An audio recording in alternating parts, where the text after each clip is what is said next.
إن الحمد لله نحمده تعالى ونستغفره ونستهديه ونعوذ بالله من شرور أنفسنا ومن سيئات أعمالنا من يهده الله فلا مضل له ومن يضلل فلا هادي له ونشهد أن لا إله إلا الله وحده لا شريك له ونشهد أن محمدًا عبده ورسوله أرسله الله تعالى بالهدى ودين الحق ليظهره على الدين كله ولو كره الكافرون نحمده تعالى على نعمائه لا نحصي ثناء عليه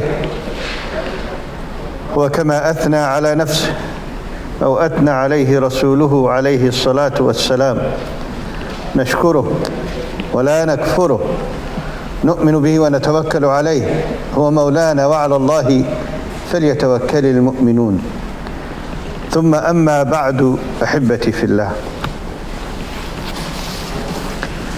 One day Umar was sitting with the Rasul sallallahu alaihi wasallam with extreme emotions. He felt the need to express those emotions to the Rasul sallallahu alaihi wasallam. The intimate feelings that were bursting from him. So he said, Ya Rasulallah, Wallahi, innaka la ahabbu ilayya min kulli shay'in illa nafsi.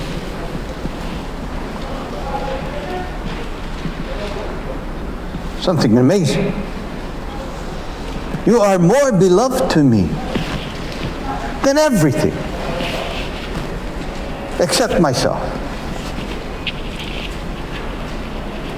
If someone was to tell you a statement like this, you would be flattered, honored. You would feel that you're the most important matter to that person that said so. But it's not a human relations. It's not a person-to-person brotherly love. The connection that we have with the Rasul sallallahu alaihi wasallam is deeper than that. The connection we have with the Rasul sallallahu alaihi wasallam is cemented within the Quran al-Kareem, is cemented within the commands of Allah subhanahu wa ta'ala. So the response of the Rasul sallallahu alaihi wasallam was not a response of, I didn't get enough from you, Ya Umar. If it was humans between each other, that's more than enough. But it's a divine relationship. He said, La ya Umar. Laysa ba'd. It's not enough. And he didn't express to him why it's not enough. Umar himself sat there and revisited the thoughts in him and recognized that it's true, not enough. So he said, Ya Rasulullah, I do love you more than everything, including myself.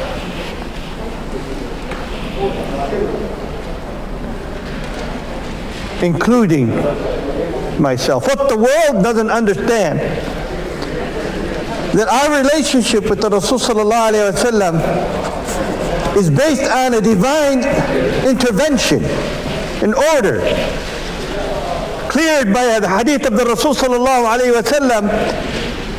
None of you will truly believe until I become more beloved to him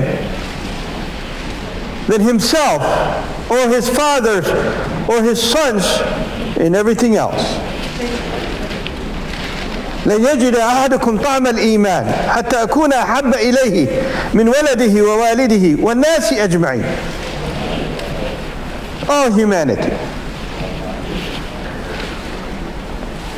That love is governed by the Quran and Sunnah. And it's also witnessed by the reactions and attitudes of the Sahaba. Imagine this. Abu Dujana, during the Battle of Uhud, while the enemy is marching towards the Rasul sallallahu alayhi wa sallam, because that's where their focus was. They intended to put an end to this deen by putting the end to the life of the Rasul sallallahu alayhi wa sallam. Abu Dujana was shielding the Rasul sallallahu alayhi wa sallam with his back. Arrows are coming, poking him in the back, and he wouldn't budge. Sahaba creating a circle around the Rasul sallallahu alayhi wa sallam. Nusayba took over 80 stabs to protect the Rasul sallallahu alayhi wa sallam. This intimate relationship is worthy.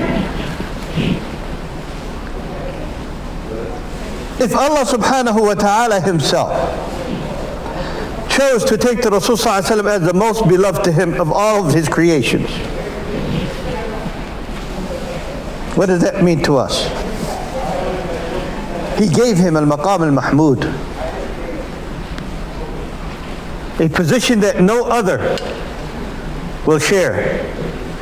He allowed him to intercede for humanity at large, where no other dares to attempt.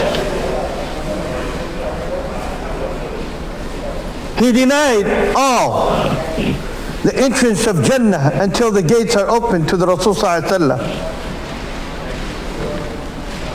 He elevated him to the heavens, where he saw it all, where everyone else just read about.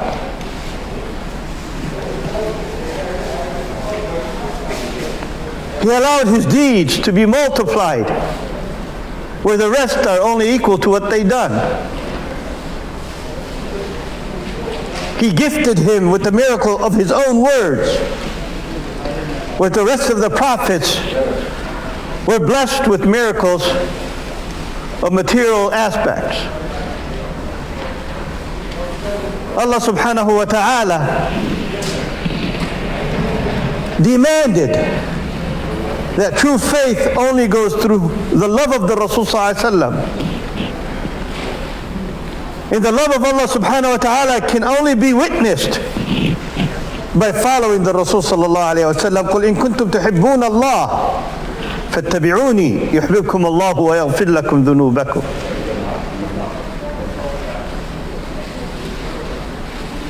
He saw one day Umar, and in his hands were the Torah. And let's not forget, the Torah is the words of Allah subhanahu wa ta'ala when it was revealed. And the Rasul sallallahu alayhi wa sallam saw Umar reading the Torah, and he said, "Ma hadha ya Umar?" What is that you're doing? Not that he didn't know what it was, but the Rasul sallallahu alayhi wa sallam is wondering, why would Umar need to read that? He said, "Wallahi, لو أن موسى بن عمران حي ما وسعه إلا أن يتبعني." If Musa was still alive today, he would have no choice but to himself, born as a miracle, spoke in the cradle, something that we have never seen and will never see again. In his prayers, he wished to be one of those who followed the Rasul sallallahu alaihi wasallam, and his prayers were answered. He will return as a follower, not a prophet.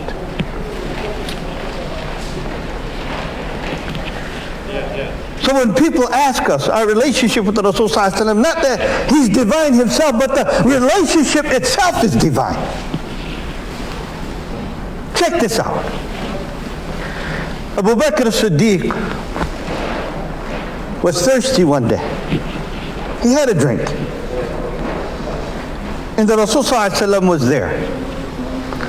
And he recognized that the Rasul sallallahu alaihi wasallam likewise was thirsty. He offered that drink to the Rasul sallallahu alaihi wasallam. The Rasul sallallahu alaihi wasallam drank it all. What was the response of Abu Bakr? He said, "شرب الرسول صلى الله عليه وسلم حتى ارتويت." شرب الرسول صلى الله عليه وسلم حتى ارتويت.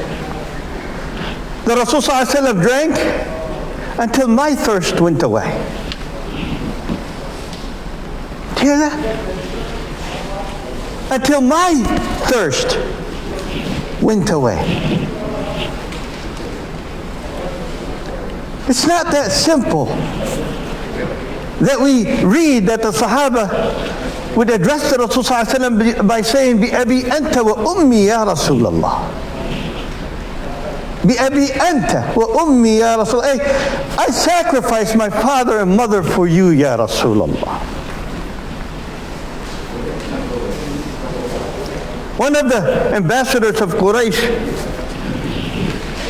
he witnessed that relationship with the Sahaba in the Rasul Sallallahu Alaihi Wasallam. He returned to Quraysh. He said, Wallahi, I have visited many rulers and kings in my life. Never witnessed a group of people that love their leader as the companions of Muhammad to Muhammad. He would not spit that they don't jump to catch that spit and wipe it on their face. And he would not do the wudu, that they will not fight over the water, that residue of water that they will take. They do not speak until he speaks. Why we find in the seerah such contradictions at times in the description of the Rasul Sallallahu Alaihi Wasallam, because none of them, out of respect, looked and stared at his face. They would also lower their gaze out of respect for the Rasul Sallallahu Alaihi Wasallam. And that's why the best description we have is from Mohamad, because she did not know who she was describing at that time. Otherwise, everyone just saw him the way they loved to see him.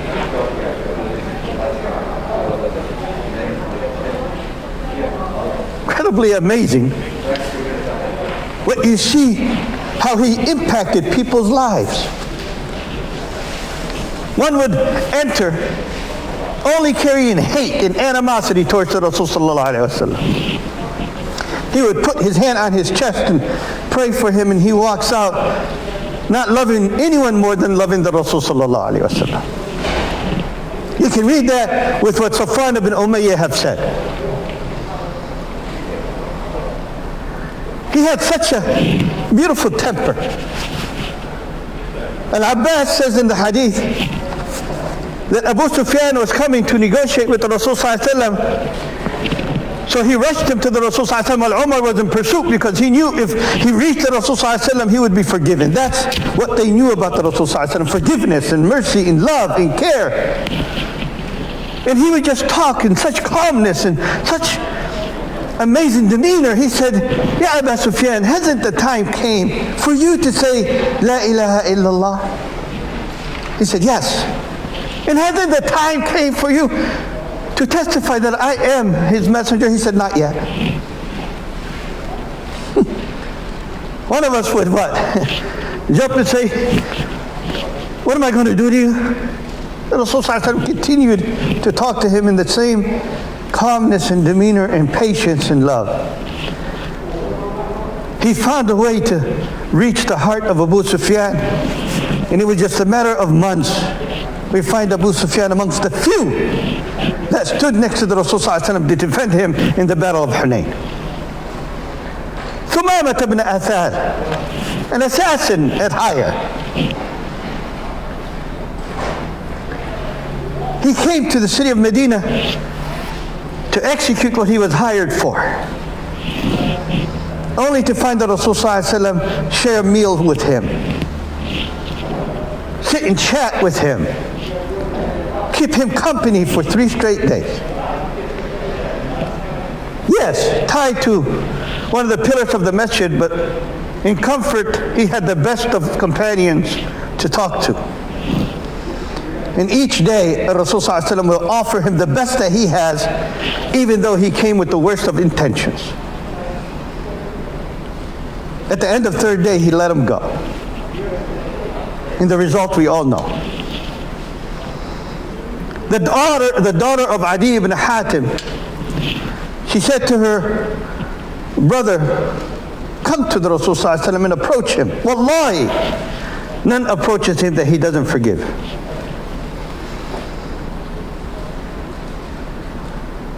We can all describe the Rasul ﷺ in our own descriptions, and it will be limited to our own capacity of imagination. But when Allah subhanahu wa ta'ala describes him, there's no limit to that description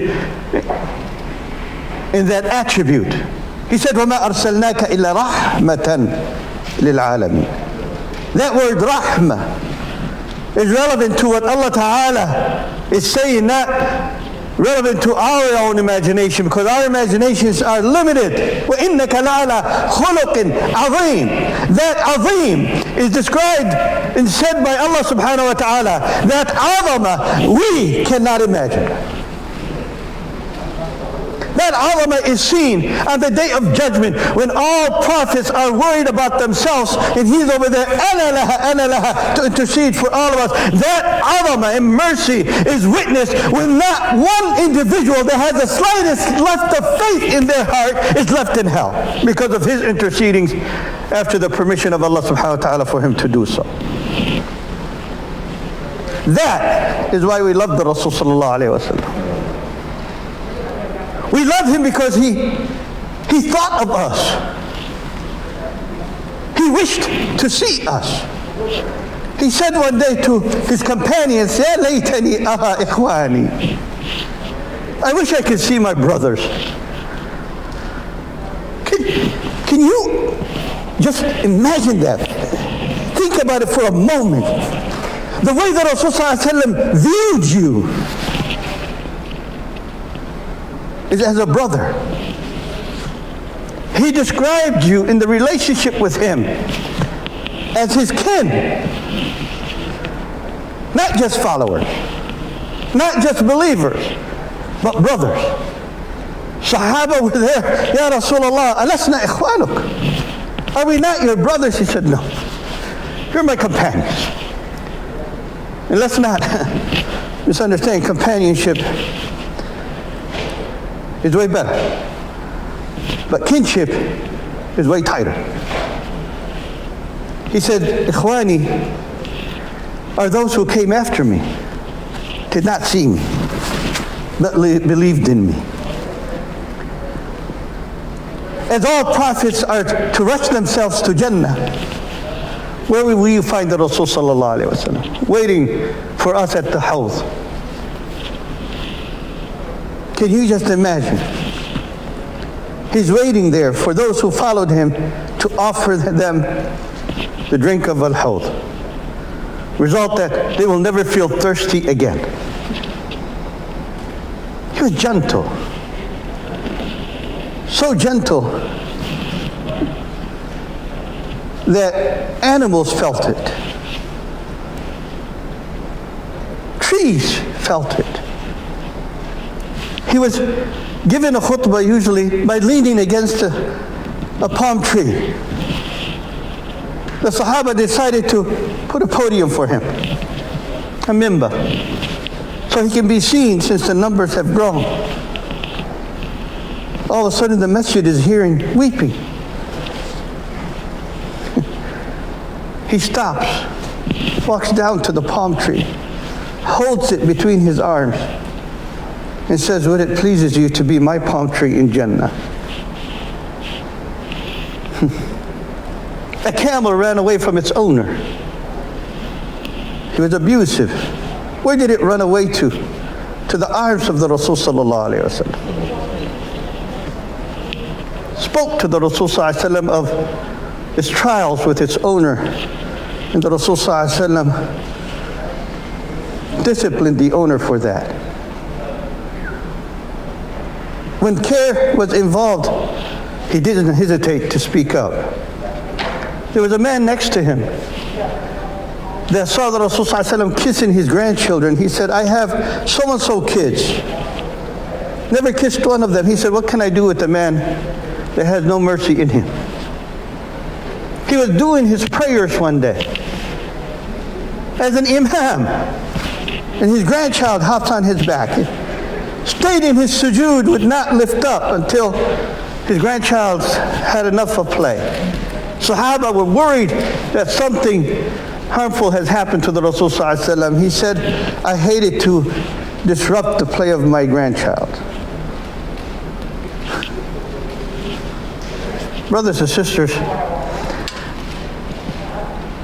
the Rasul ﷺ himself is a sunnah. Not just words. Himself as a person is a sunnah. لَقَدْ كَانَ لَكُمْ فِي رَسُولِ اللَّهِ. Within the Rasul ﷺ, the Rasul ﷺ himself, uswatun hasana. A good example. In everything that he did, he referred it into the character that Allah subhanahu wa ta'ala blessed him with. صَلُّوا كَمَا رَأَيْتُمُونِي أَصَلِّي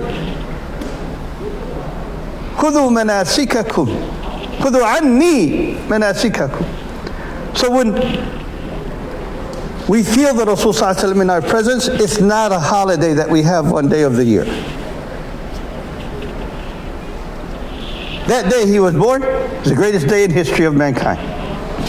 And if we show our love for Musa by fasting the 9th and 10th day of Muharram, we will never have enough days to show our appreciation for the Rasul sallallahu alaihi wasallam. But the best way to do that is emulate your life to his. You celebrate him every day you live. You celebrate him with every word you say. You celebrate him with every touch that you do. You celebrate him by not just remembering him on occasions, but following his footsteps like Abdullah ibn Umar used to do. Let me finish with this. Abdullah ibn Umar understood what it meant to love the Rasul sallallahu alaihi wasallam, that he used to follow his footsteps even to where he answered to nature. He would do so in the same place. Where are you every day? From following the footsteps of the Rasul sallallahu alaihi wasallam, or is it just that occasion that we will celebrate on that day of the year? Not mentioned, we probably don't even know if it is that day. أقول ما تسمعون وأستغفر الله لي ولكم فاستغفروه إنه هو الغفور الرحيم.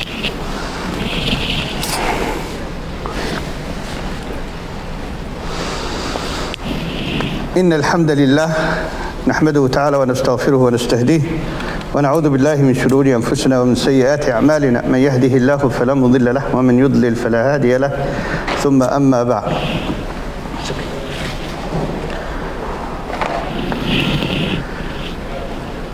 Look at the gentleness that the Rasul ﷺ had. He would wake up at night to pray. And Aisha would be sleeping in front of him.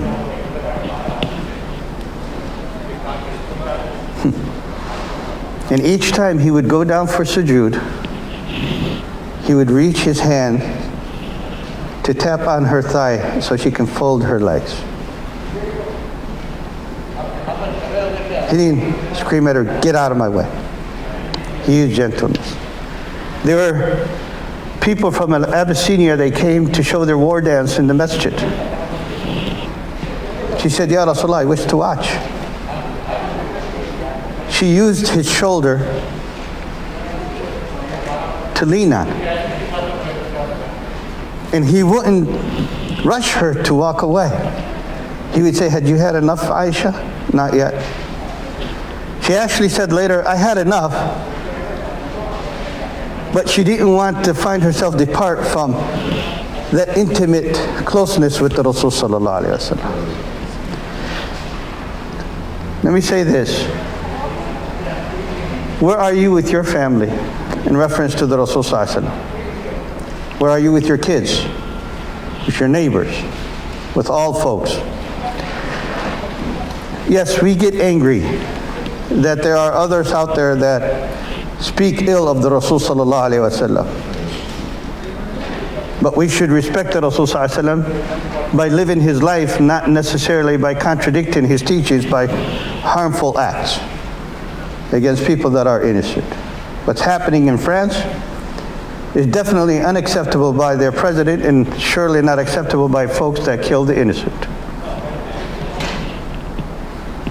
The world will only know us and respect the Rasul sallallahu alaihi wasallam when they see us living the way he lived. When we stop deceiving people by lies and misleading them by our faith, that we don't live correctly. I think if we are able to come around with that, then the words of the Rasul sallallahu alaihi wasallam would be lived. that with our character we earn the trust and love of people, just like he did during his time. اللهم لا تدع لنا ذنبا إلا غفرته ولا هما إلا فرجته ولا دينا إلا قضيته ولا حاجة من حوائج الدنيا والآخرة هي لك رضا ولنا فيها صلاحا إلا أعنتنا على قضائها ويسرتها برحمتك يا أرحم الراحمين. اللهم اسقنا شربة هنيئة من حوض المصطفى عليه الصلاة والسلام. اللهم ارزقنا شفاعته يوم العرض عليك. اللهم اجعلنا في جواره في جنة عرضها السماوات والأرض أعدت للمتقين. اللهم متع أبصارنا بالنظر إلى وجهك الكريم. اعلموا أحبتي في الله أن الله تعالى يقول إن الله وملائكته يصلون على النبي يا أيها الذين آمنوا صلوا عليه وسلموا تسليما. ثم اعلموا أن الله تعالى يقول إن الله يأمر بالعدل والإحسان وإيتاء ذي القربى وينهى عن الفحشاء والمنكر والبغي يعظكم لعلكم تذكرون. فاذكروا الله العظيم الجليل يذكركم واشكروه على نعمه يزدكم ولذكر الله أكبر والله أعلم ما تصنعون. أقم الصلاة.